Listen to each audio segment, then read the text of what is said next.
So I'm a custom furniture maker, and making custom furniture can be pretty hard to make a living at sometimes. So a lot of the time I'm booked up several months, sometimes 6 months to a year out. And when everything's custom, you never know exactly how long it's going to take to make a specific thing. Sometimes clients change their mind, want to alter a design a little bit. Sometimes they change what they want completely. And there's also the good side. You develop relationships with clients, and some of them know exactly what they want. Like this client here, they provided this sketch. They had all the exact dimensions, the radiuses, the concept of what they wanted, which can make things a lot simpler for me because there's already a template, there's already a drawing, a rendering made up of exactly what this person's looking for. And these projects here are both ones that are very fun to make because they're completely unique and push your skill level by learning new techniques or perfecting the ones you already know. But these are also the ones that delay you because you're making something you've never made before. You may have done different parts of it, different aspects. Like I've done coves before on smaller projects, but with a larger piece like this, there's a lot of moving parts, a lot of things you have to consider when you're making something like this. And this is one of those pieces that in the woodworking world may have a little bit of controversy around it, with pieces being attached at different angles, end grained to long grain, and the way you go about attaching it. And the way I do this one definitely has some controversy around it. And we'll get into that later on in the video when that part comes up. But for now, you can see me jointing, planing, all my parts for this dresser to glue up my corner points for the coves and my side and top panels. And this YouTube thing's brand new to me, so I'd love to hear what you guys think. If you want me to be talking, explaining all these details on what I'm doing here more, just not talk at all and just have those silent machine noises in the background or some background music.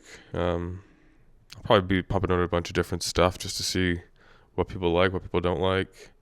You always find out what people don't like. It's hard to know what people do like, so this is just going to be a learning experience for me. And this piece right here is a solid black walnut dresser.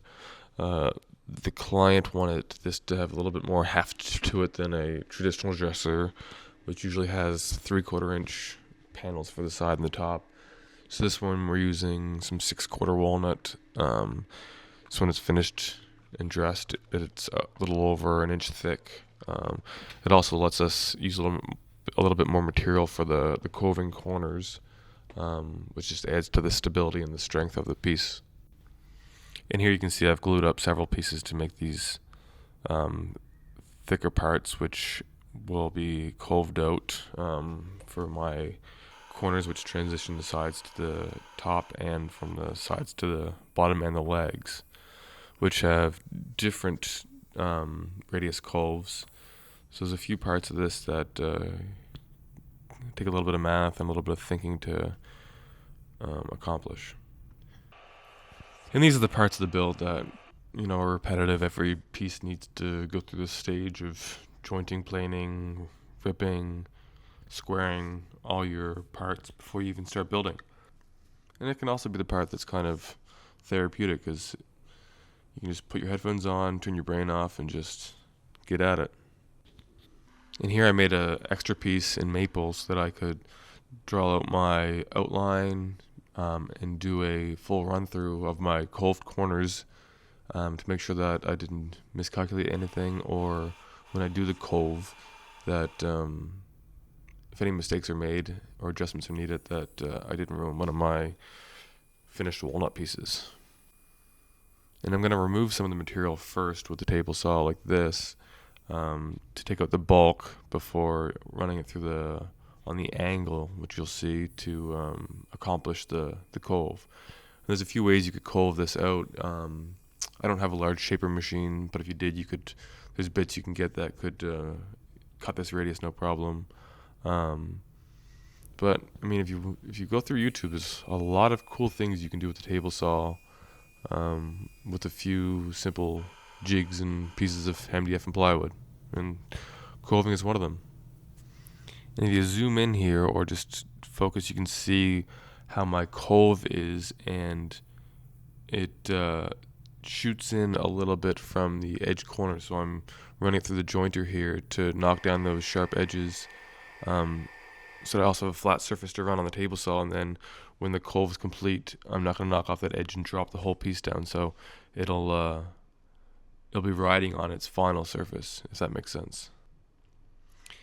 And with coving, it's, I mean, pretty simple. There's a lot of equations and math you can do to figure out exactly how to set this up.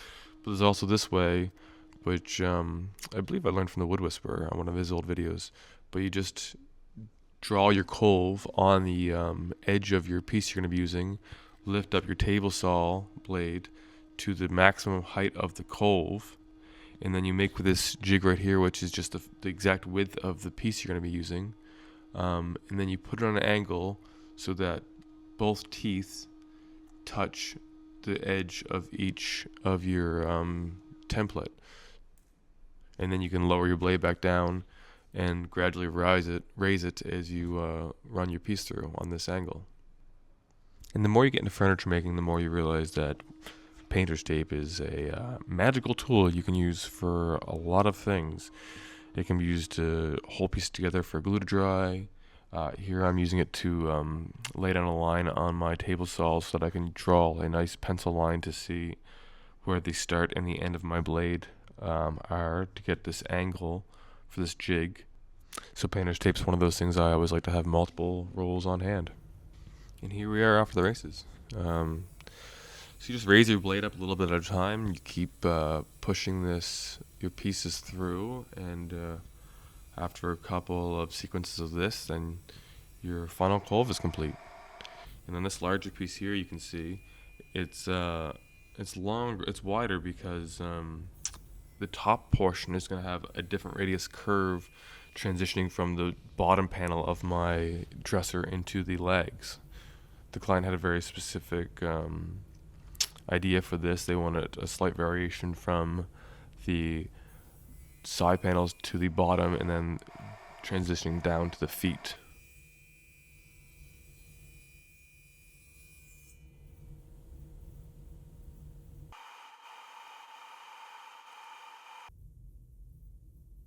So now that all the pieces are coved, all four corners, I'm just going to run it through and set my fence at 1 inch so that I can knock off these corners and get my corners, my transitions to the edges and tops, the exact thickness of those panels. So once I've knocked off all those corners, I'm just going to set my stop and my fence and make them all the exact same length. And now, I was lucky enough to save up and get one of these fancy Sawstop crosscut sleds.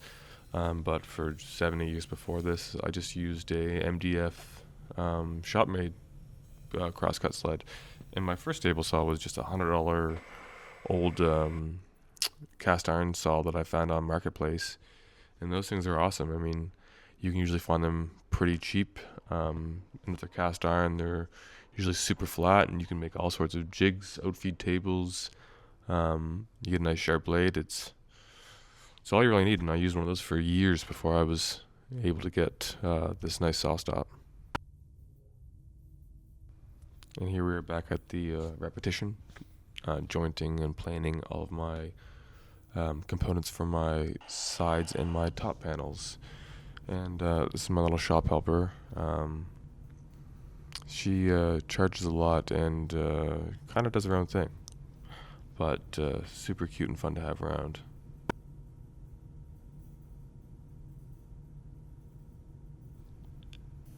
I've had these wider planks of walnut in the corner of my shop for a while. trying to wait for the right piece to use them for, because some of them have quite a bit of figure, a little bit of curl. And when this dresser came up, I thought it'd be a perfect time to use it. Kind of showcase the wood. Because while this dresser is a complex one to make with the corners, it is just, a square box. So I thought having some nice figured walnut for the tops and sides would really add another layer to the piece. And some people use mineral spirits here. I always just use water, but just water popping the grain of the wood so you can kind of see what it's going to look like when it has the oil on it. It kind of makes the wood look a lot richer and a lot darker than when it's just run through the planer. And here I'm just sorting through to see which sides I want to be the faces and or the insides and outsides and the top and bottom. I've already kind of determined this before I glued anything up, but just making sure I didn't miss anything, any defects or imperfections. And even if it's on the inside, I'll usually fill it with epoxy or something to just kind of stabilize any knots or checks in the wood, and just try to make the inside as pretty as the outside. And this is another one of those tools that's a nice little addition. It's a big addition for a small shop, a tiny addition for a large shop. But for me, I thought it ends up being pretty helpful. I used to just use a large Makita belt sander to flatten all these panels before assembling them, but being able to just run them through a drum sander like that just saves quite a bit of time on the process of this build. So once I rip all these to the final width for the dresser, we'll be getting to the part where we connect the cove to the sides and top, which is the part that a lot of people will maybe disagree with the way I'm doing it. There's a lot of controversy. So let me know what you think. Do you think there's going to be issues down the road with this? Do you think that people overthink this process? Let me know. So when you do something like this, I have a moisture meter, so I check to make sure my moisture content in the wood is where I want it to be, around 10 to 12%. And based on your region, where you live, the time of year, you can determine how much, within a tolerance, how much the wood's going to expand and contract. Because these ends are kind of serving the purpose of a breadboard end, where you'd normally have a floating tenon glued to one edge of the wood, and then in your breadboard end you would have a bored out hole to put in a drawboard pin that allows the wood to expand and contract while keeping it tight.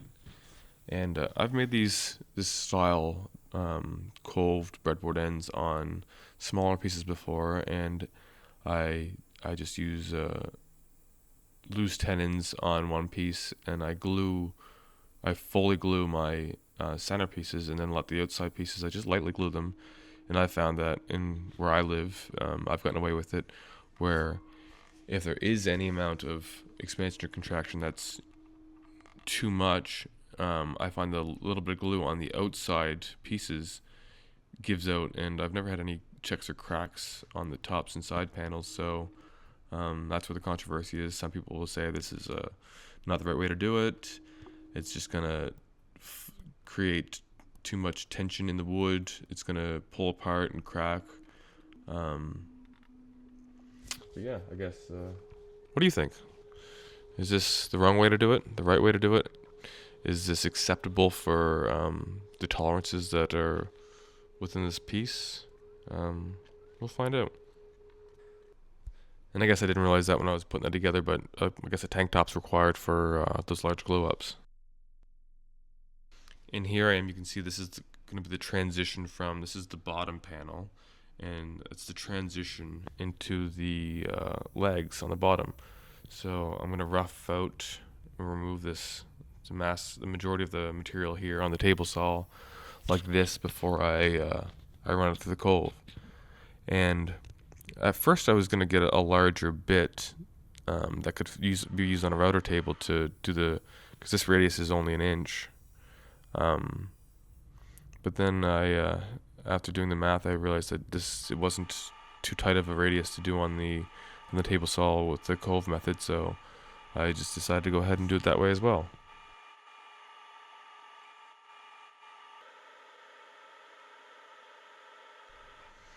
So I'm just doing the same thing I did here before. I raised my blade up to the final height of the Cove. I made a new little plywood jig here that's going to be the width of my radius.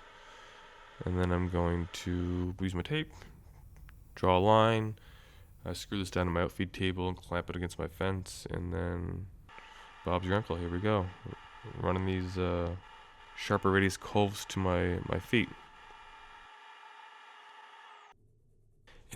And here I made another template, which is going to be the transition to my legs. So I'm just fine tuning it with the file and some rasps, and this will be with painter's tape. It'll be glued on to my panel here, which this is going to be routed out, and my transition from my side panel to my legs.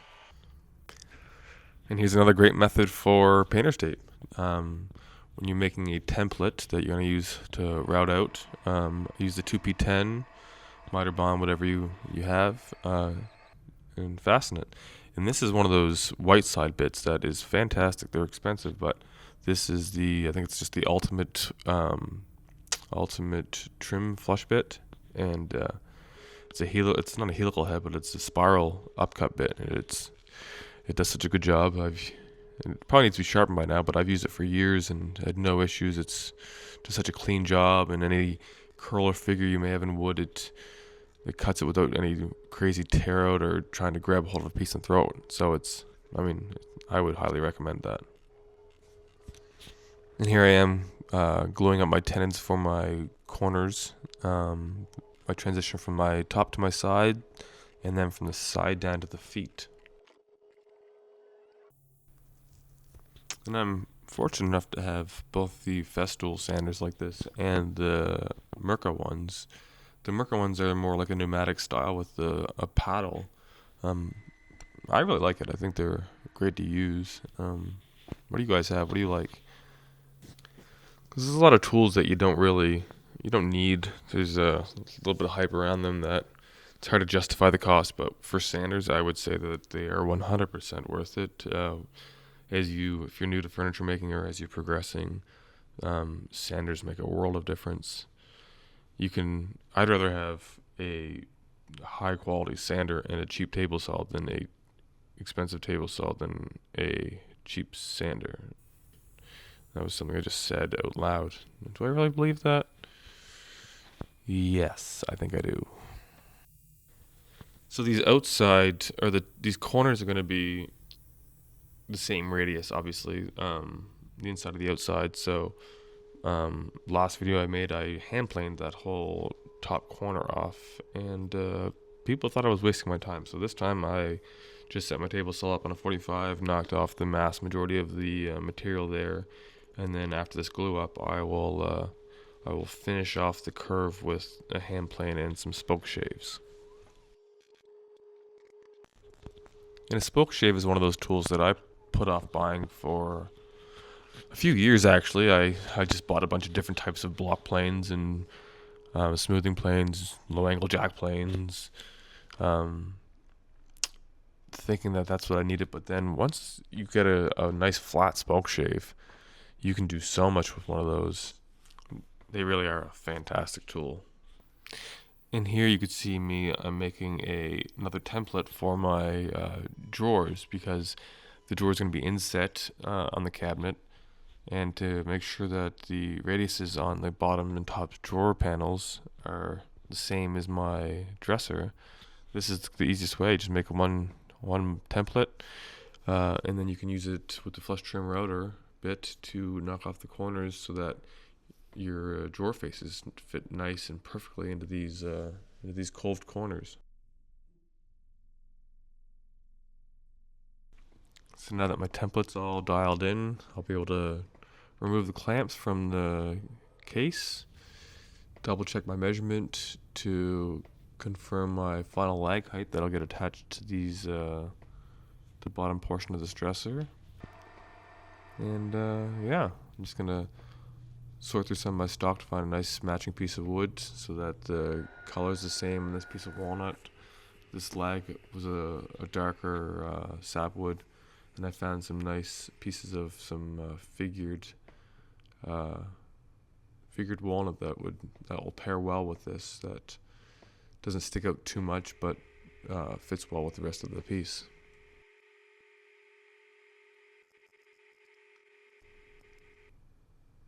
And here I am using my my router to clear out the back to inset that panel for the back of the case so that it fits in there nice and flush.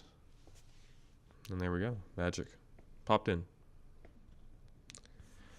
I'm using my number 4 plane just to knock off the big corners, so I can get a nice round, smooth profile, and then I'll come in after this with a nice sharp spoke shave to just clean it up. Make sure that the radius is the exact same on the inside as it is on the outside. Yeah, this is always a fun part, playing with hand tools. This is the part of woodworking I really enjoy.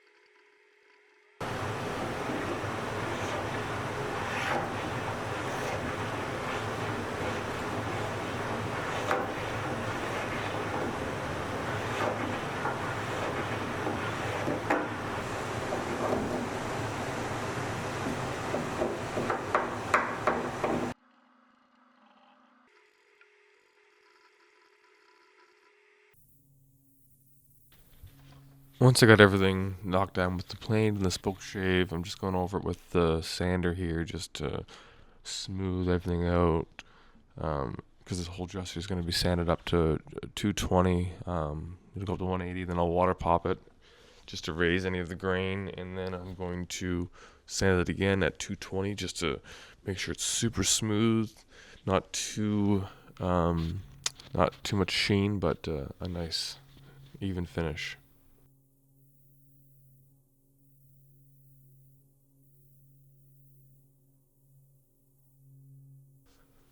After I finish sanding it, I come back with the spoke shave just to clean it up.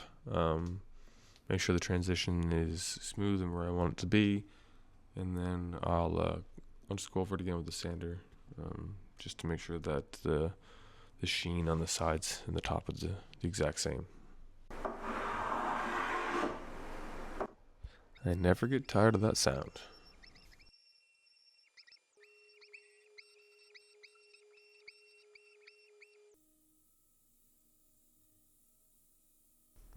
So here I am going around the whole dresser with a 3/4 inch radius bit, just to kind of give it that whole smooth, round, fluid vibe that I think that the client's going for with this piece.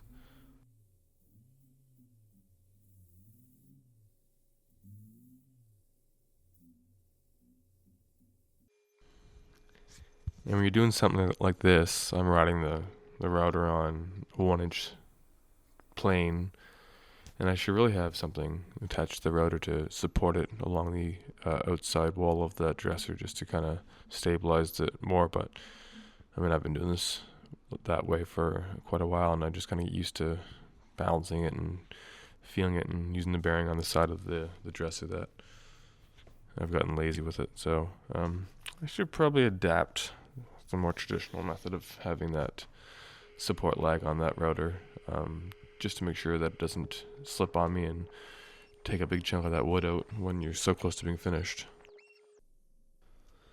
So after I finish sanding and then water popped the whole dresser and then sanded again with 220, I'll go by with a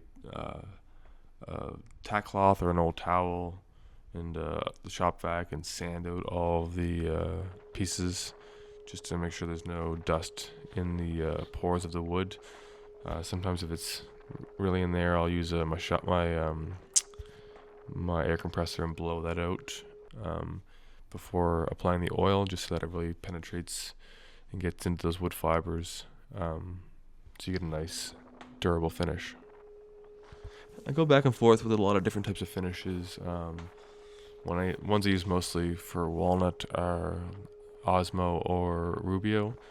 This one, it's a finish I was recommended by a friend who makes some really beautiful furniture, and it's a brand called Livos, and it has an excellent sheen to it. It's really nice to apply, has a great smell.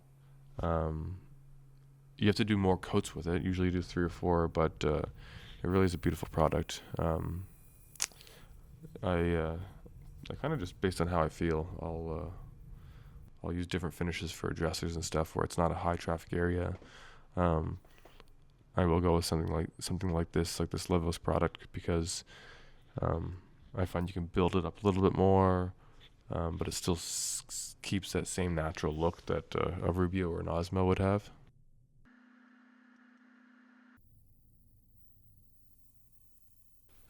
So these are my drawer faces, and I've got my template taped and glued on there, and I'm just using the bandsaw to knock off the mass majority of the material before I use my flush trim bit here to clean up that profile and get it to match exactly like the interior coves of my piece. I know a lot of YouTubers must write a long script before doing voiceovers and stuff like this. It sounds so polished and professional, and I'm just turning on my little handheld mic here and winging it as I go. Let me know if this is brutal to listen to. Should I fully write a script? Should I have it a little more laid out and a storyline prepared for this? I just thought I should have some audio for this one, so I didn't want to put too much thought into it and convince myself not to, so I just picked up the mic and here I am laying some voiceover. So let me know what you think. Any suggestions are greatly appreciated. As they say, comment down below, let me know what you think. How can I improve on these? So, as the client had very specific requests for this piece, as he designed it himself, he also wanted these recessed pulls made right into the drawer faces. He didn't want anything protruding from the front of the dresser to kind of give that same like fluid, round, smooth vibe that the whole piece is going for. So I used a finger pull bit to remove the material here in the front, and then I'm using some files to just kind of perfectly line up the transition from drawer to drawer, just to kind of add to that aesthetic.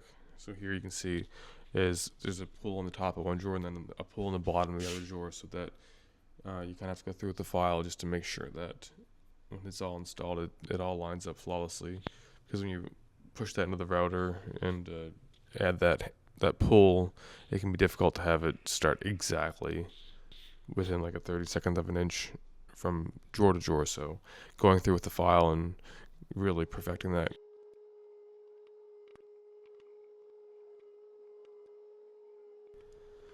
Now there's a lot of different ways you can make drawer boxes.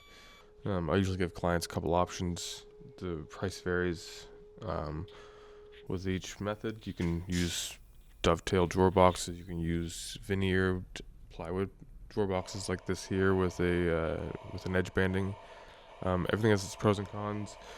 With this piece already being quite heavy with the 6/4 inch solid walnut cabinet, there's the added benefit of the plywood being much lighter. So using a nice high quality veneer plywood, edge banding it lowers the overall weight of the piece, and you still get the high quality finish. So after discussing with the client, this is what we decided to go with.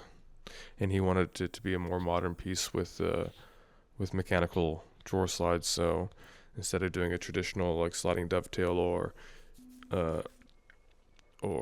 webbing on the interior of the cabinet, we went with this just to have it be mechanical, smooth, and reducing the weight of the overall piece a little bit. And before I edge band my pieces, I always test fit them, secure my slides to the cabinet before doing that, in case there's any little adjustments I need to make. Sometimes you have to take a 32nd or 16th of an inch off your drawer to make it a little narrower. This way I make sure I get a nice perfect fit before doing the finishing process. And these are a great little addition to any shop. You can buy these packages. I buy from Lee Valley, but they're these, I don't know what the material is, plastic shims that come in different thicknesses that are great for this. You can also use playing cards, which I started using at first. Set them up, measure them. You can 3, 4, 5, 6 playing cards, stacks them. There's some that are cheap you can buy from the dollar store and throw them out whenever you want and have as many as you need. So, but these plastic shims are also great. I mean, they're all the exact same thickness, and then you can get your spacing perfectly for a piece like this or any type of drawer, cabinet door. Highly recommend. And here I'm using a real wood edge banding, the iron-on style, for these drawers. And there's a few methods that people use for trimming the excess off. A lot of them, you can buy those generic plastic little handles that you slide across the piece when it's dried to remove the excess. But a trick I learned from an older gentleman was using a file, which after some practice I've come to love, because you don't risk catching an edge and having tear out or pulling your edge banding off, and having to redo it. So right here you can see I'll file it, knock it down, then I'll use a nice sharp chisel to cut off once I break it off with the file. So yeah, it's a great little trick. And what you saw me doing right there was, after my first coat of oil, I'll switch to a maroon 3M Scotch-Brite pad, and I'll go over the entire unit with that to knock off any of the high points or raised grain from the first coat of oil between my second and third coats, and it kind of increases the sheen a little bit, and I really like the way it looks.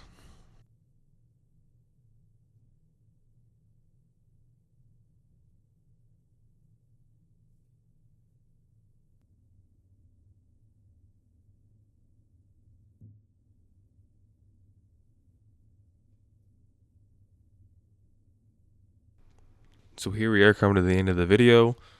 I'm doing the final touches, attaching the drawer faces, using the shims, lining it up. I'll pre-drill my drawer boxes, and then units like this it's nice and easy because you can just set it in like this. You don't have to glue the drawer face in prior to screwing it. So I'll line it up, drill my holes. Sometimes I use clamps to hold it in place so it doesn't slide on me, and then I'll just screw on from the inside like this, and then your drawer face is attached.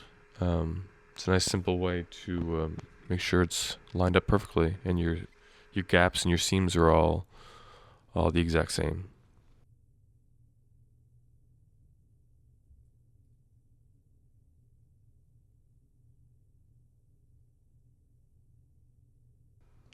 So if you made it to the end, I'd like to thank you so much for watching. Let me know what you think. What could I change? How could I improve on this? Is the video too long, too short? Would you like more details, less talking? Let me know. Thanks a lot. Check back next time, see what I changed. Here's some pictures of the completed piece. Thanks a lot.